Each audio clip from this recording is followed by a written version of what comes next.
लड़ाई का ढिंडोरा पीटना बंद करो। और तुम्हारी लड़ाई का मतलब ये नहीं कि तुम दूसरों को नीचा दिखाओगे, तुम बिल्कुल बेशर्म हो। तुम्हें थोड़ी सी भी शर्म होती तो जिस दादी पर बैठी हो उसको पाट नहीं रही होती। और अगर मैं सच में तुम्हारे अगेंस्ट हो जाऊँ ना तो तुम एक दिन भी इस घर में नहीं रुक पाओगे। हमको तो यहाँ रहना ही नहीं था, लेकिन मुखिया जी बोले। मुखिया जी बोले या ऋषि?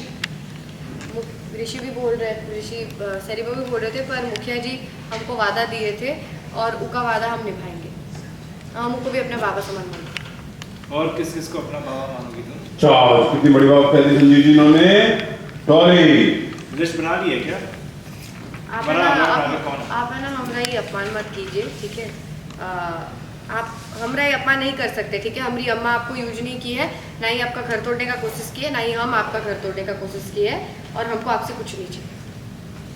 अरे रुचि, मैं आपसे सिर्फ यही कहना चाहूँगा कि जब ये केस हो ही चुका है और आपको लगता है कि कुछ गलत नहीं है, तो फिर आप ये केस लड़िए ना, साबित कीजिए।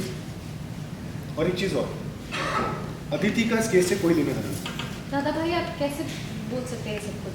ये लड़की मेरे बाबा को फंसा रही है, उनका नाम बर्बाद कर रही है, और मेरा इस केस में कुछ लेना देना नहीं। अब तो ऋषि भी इसमें शामिल है। नहीं अदिति, तुम गलत बोल रही हो।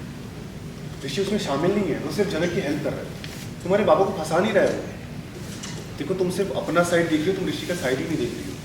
वो सिर्फ सच का साथ दे रहा है, एसपी है वो, उसकी भी तो रेपुटेशन है ना। और ऋषि ने जिस लड़की से शादी की है वो चाहेगा कि उसके बाबा को क्लीन चिट मिले। हम सब यही चाहते हैं। और अगर सर के ऊपर आरोप लगे तो वो साबित करे ना कि वो आरोप गलत है। सच को साबित करना मुश्किल है, और जब आपको पता है कि ये झूठ है तो आप साबित क्यों नहीं कर पाएंगे सर? क्या फैमिली है?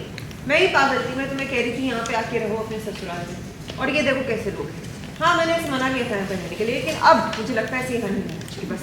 देखिए प्लीज़, सॉरी, लेकिन आप प्लीज़ पीछे मत बोलिए ना, ये अदिति का मैटर है। अगर अदिति आना चाहती है तो अदिति खुद कह देगी ना। क्या देखो, मैं यहाँ पर आती हूँ कि तुम एक मिनट, ओ गॉड, फिर से सारी वही बातें होंगी। मैं इसके साथ खड़ा हूँ, मैं इसकी लड़ाई में साथ दे रहा हूँ, मैं तुम्हारे बाबा के खिलाफ नहीं हूँ, यही सब चलता रहेगा ना ऋषि? अदिति प्लीज़। क्या क्या गलत बोल रही हूँ मैं? और तुमने बोला था सही टाइम आने पे सबको बताओगे सच। क्या सच? मैं बता देती हूँ। कल ऋषि ने ये बोला है कि वो झनक से प्यार करता है। Sorry, look everyone. और आपके परिवार ने ये बात बोल के टाल दिया कि ये परिवार कि ये प्यार के कई रूप होते हैं। मैं जानना चाहती हूँ कि ऋषि जनक से किस रूप में प्यार करता है, जनक को किस नजर से देखता है? ऋषि, ठीक है, मैं छुपा कर नहीं रखना चाहता। हो गया बात। इससे प्यार करने का मतलब ये नहीं है कि मैं इसके साथ भाग रहा हूँ, मैं इसके साथ घर बसाना चाहता हूँ। लेकिन हाँ, अगर आप ईमानदारी से पूछ रहे हैं तो मैं बता देना चाहता हूँ कि हाँ, मैं जनक से प्यार करता हूँ। सॉरी, लुक, लोग इसे जो भी समझे, लेकिन ये जनक से उसी तरह का प्यार करता हूँ जो एक मर्द एक औरत से प्यार करता है।